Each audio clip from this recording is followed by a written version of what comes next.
You're listening to the Conversations with KidsPeace podcast. Advice, information, and inspiration from experts at the leading provider of mental and behavioral health services for children, adults, and those who love them. Now, here's your host. Hello, and welcome to our podcast series, Conversations with KidsPeace. I'm Bob Martin. If you're a fan of classic rock music, or if you're my age and you call classic rock, well, rock, you probably remember Jefferson Airplane's famous hit White Rabbit with the haunting lines, "One pill makes you larger and one pill makes you small, and the ones that mother gives you don't do anything at all."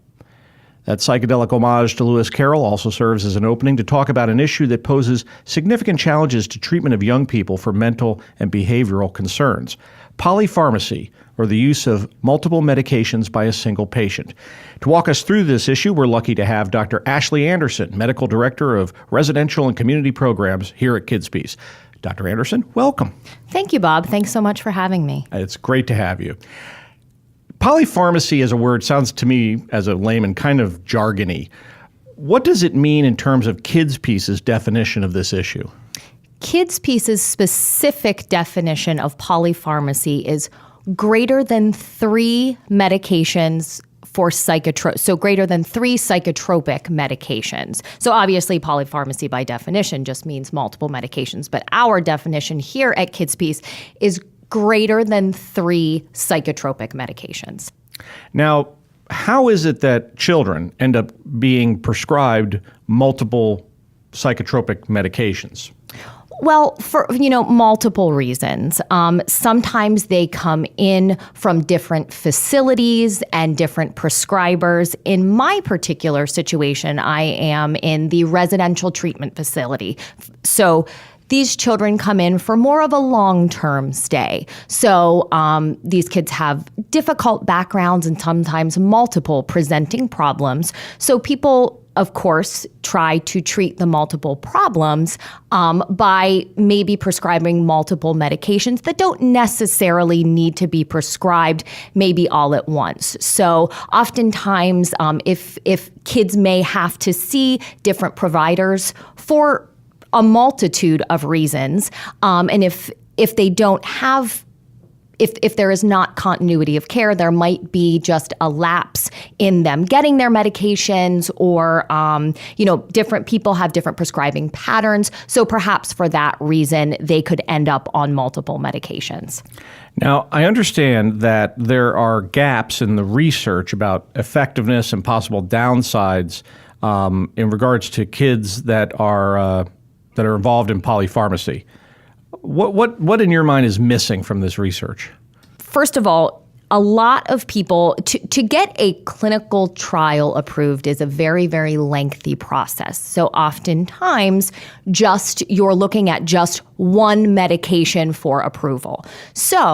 And parents, so there is research about many, many things. So, and specifically for research for medications, people are not parents are often weary about enrolling their child in a clinical trial because you don't know the outcome. You can predict an outcome, you can make a hypothesis, but you don't know the outcome. And so for children whose brains are still developing, parents are oftentimes weary about enrolling their child in a specific clinical trial. Now, we know that clinical trials are very effective in a lot of great things. A lot of great research has come out of them. But oftentimes, like I said, parents may not be willing to enroll their children in a clinical trial.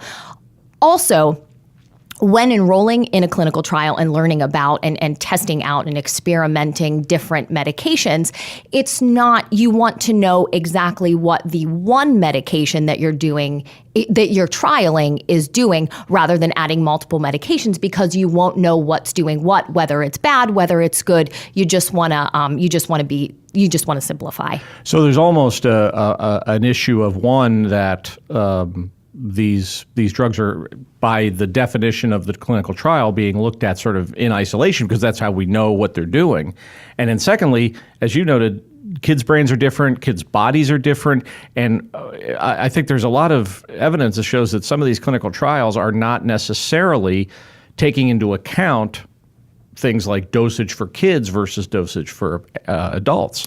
And that's why the trials are so stringent, because they go through, there are inclusion criteria, exclusion criteria, and it's a very, very stringent process for a clinical trial. And to your point, when you are testing out medications, you are doing it for a very specific reason and for an indication, for an FDA indication for XYZ, you name it, whether it be depression, anxiety, aggression, for a very specific condition. So yet another reason why you wouldn't want to try multiple medications, you just want to try one.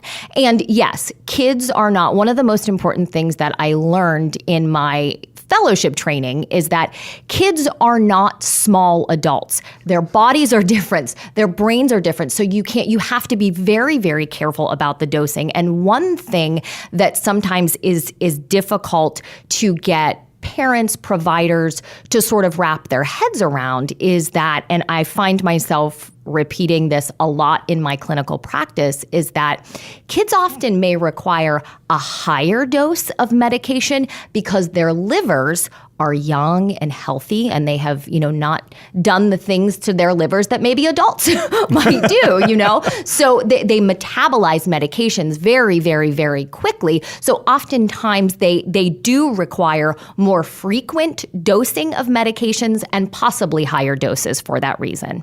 So it's not just cut it in half, and the kid weighs half as much as the adult, cut it in half and you'll be fine. Absolutely not.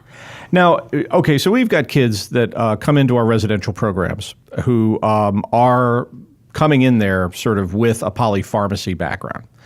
What are some of the ways that KidsPeace is dealing with that? How are they addressing those issues among the kids that are coming into our programs? Well, we have made it a very stringent multi-step process here in order for the polypharmacy to be approved. First of all, when the children come in, we will, during admission, the nurses will take a look at their medication regimen. Again, if they are on 3 or more, or if they are on more than 3 psychotropic medications, then they will call me. So it has to have medical director approval.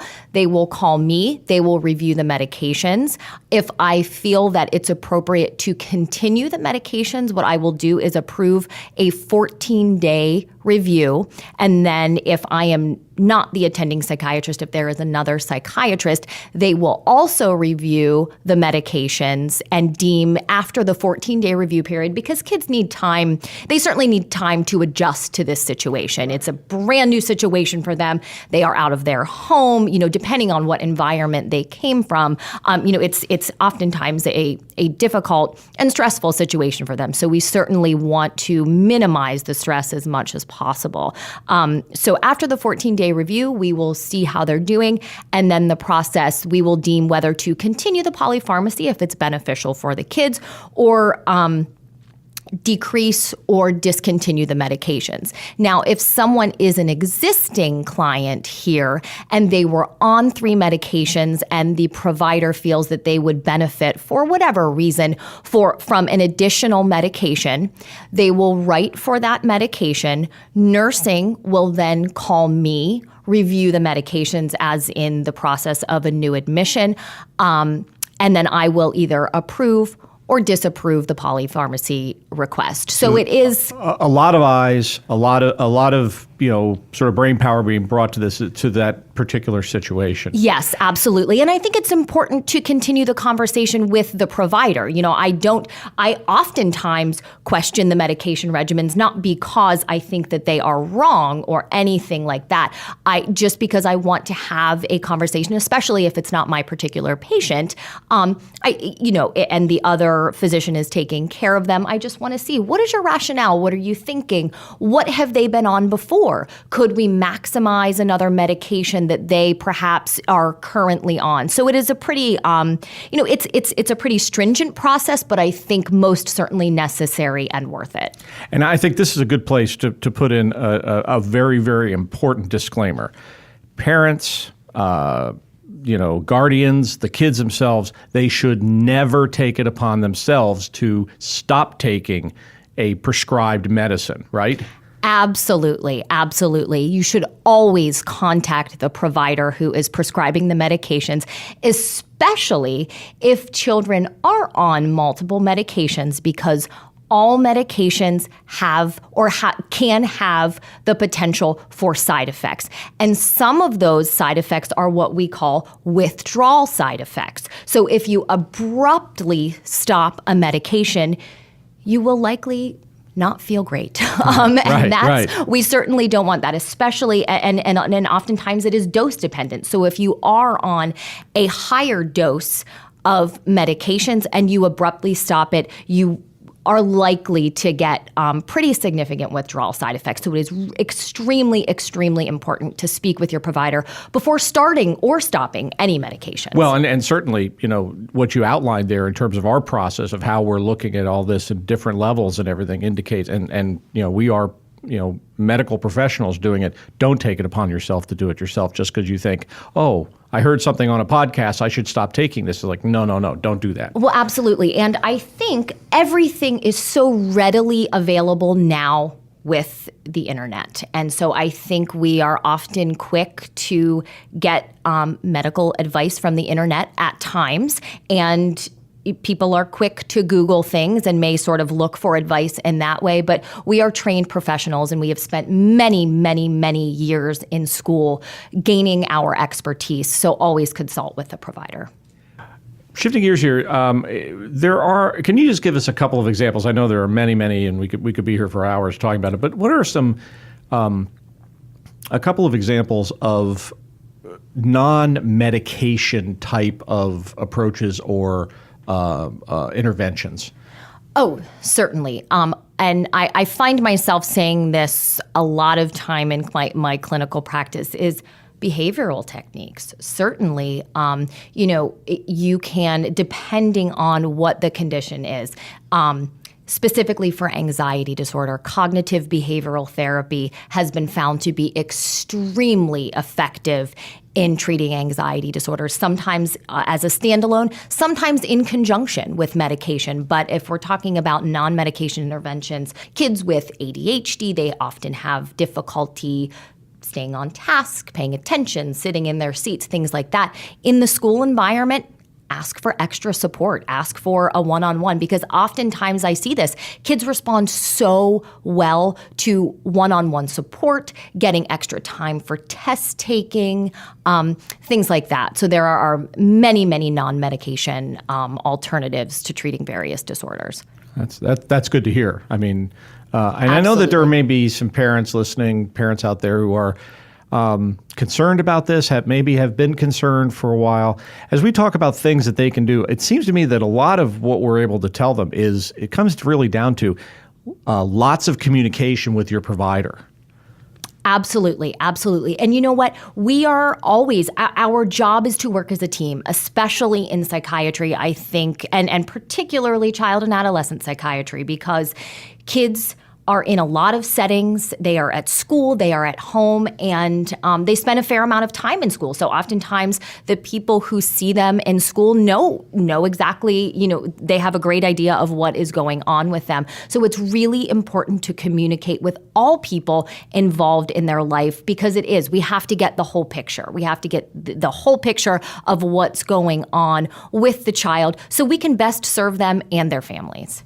Outstanding.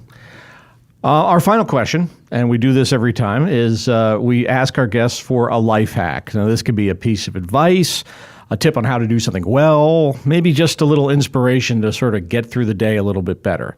An example someone gave me just in the last week, which is a little snarky, but we were talking about a time when there was we were having some issues with a coworker, not at the current job, and this gentleman was talking about this with his wife, and his wife said, well, just remember, when you're having a problem with someone who's difficult, remember that at the end of the day, you get to go home and be you. They have to go home and be them. I thought, it's good to keep it at that. This is this. So let me turn it back to you. What's a good life hack from your perspective?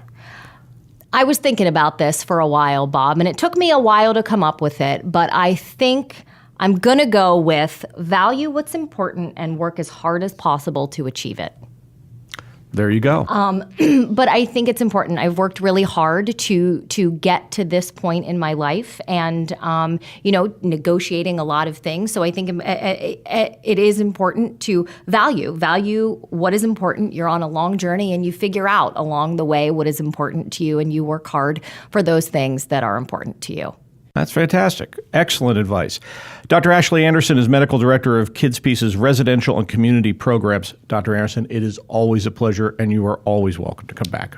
Always a pleasure to be here, Bob. Right. Thank you so much. I do want to mention that if folks are interested in more information about Polypharmacy, in the spring-summer edition, 2016 edition of KidsPeace's Healing Magazine, there is an article that goes into a little bit more detail than we're able to do today about the issue and about how we're handling it here at KidsPeace, plus some tips on parents on how to talk to their children's medical provider about the issues of medication. And you can view that at our website for Healing Magazine, which is www.healingmagazine.org.